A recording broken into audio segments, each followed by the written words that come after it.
It sounded like it was a flashbang just now. So this is still an active situation. Drove into the brick wall of this building. How you could be affected by morning traffic on your commute to work. When I arrived on scene, there was a little bit of smoke, and you could see from the ladder they have up there, they were still pouring down water.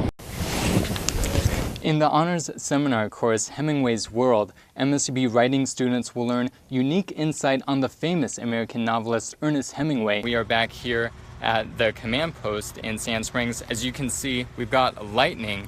I just saw that, so we've been having lightning throughout the morning. Virgil Gust with his daughters in the June edition of Good Housekeeping magazine. But it's the people that come into this store. Numerous amounts of students holding the signs, protesting.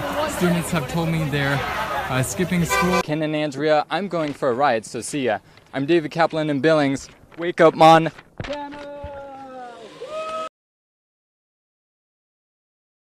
Becky, I was on scene at 8 a.m. and watched as police turned people away. But as the situation escalated, people continued to gather and watch. But I trust them. Uh-oh.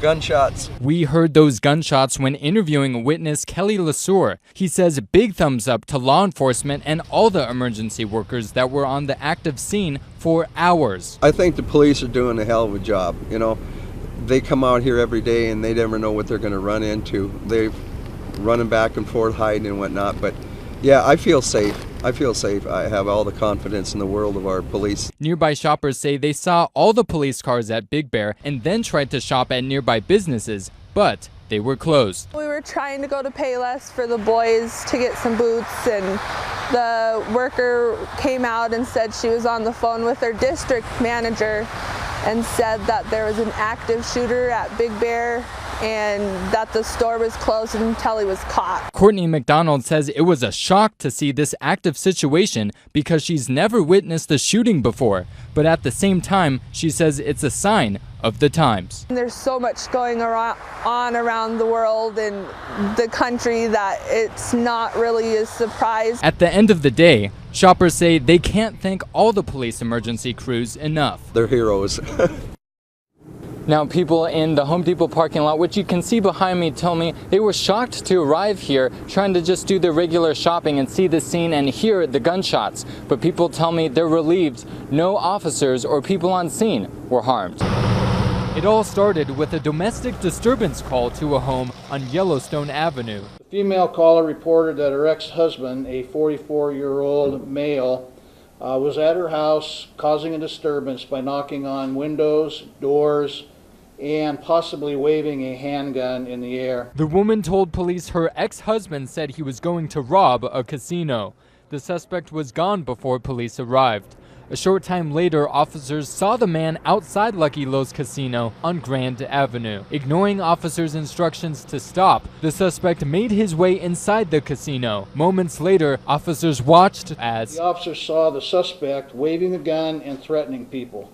Patrons were yelling, screaming, ducking for cover, or looking to escape. Officers forced their way into the casino by breaking glass in a locked door. These bullet holes in this window are from the shots fired by Billings Police Sergeant Brett Becker after he asked the man waving a pistol to put down his gun, and the man did not. The suspect, who was in a crouch or on all fours, began to reach for something on the floor.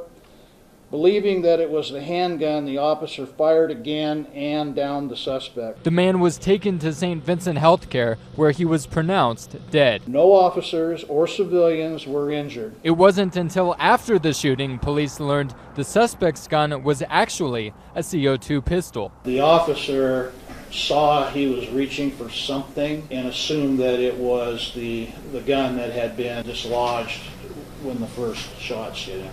I had an opportunity to speak with management at Lucky Lo's Casino, and they are declining to comment at this time. 65 is a common age to retire, but McLeod rancher John Hoyland is still taking care of his cows at 90. Deep in the back roads of Montana, past the Boulder River in McLeod, you'll hear cows eating their breakfast. You'll hear the wind. And An accordion? A normal winter day in the life of John Hoyland. You see, John has been working on his family's ranch all of his 90 years. You have to go out and take and see that they got something to eat and that the water's okay for them. You've got 4 seasons. If you miss one of them, you're out. John's father started ranching on this land in 1919. He was working at it, and then I'm still here. Cynthia Huber is a film student at MSU Bozeman.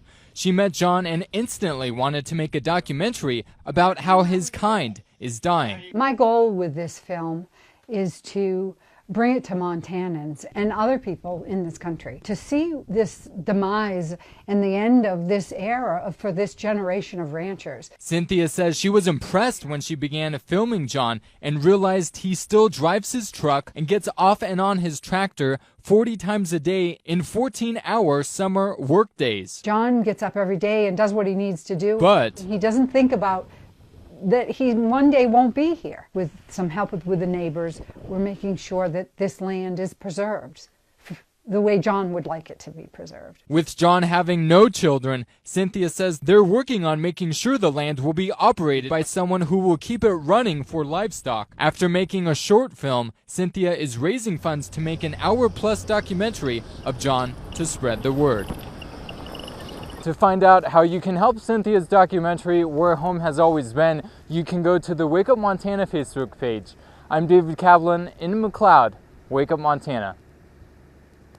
That was the inflatable T-Rex, which is all the rage on YouTube, and it looks like it's walking by me again. A lot going on here at Party America.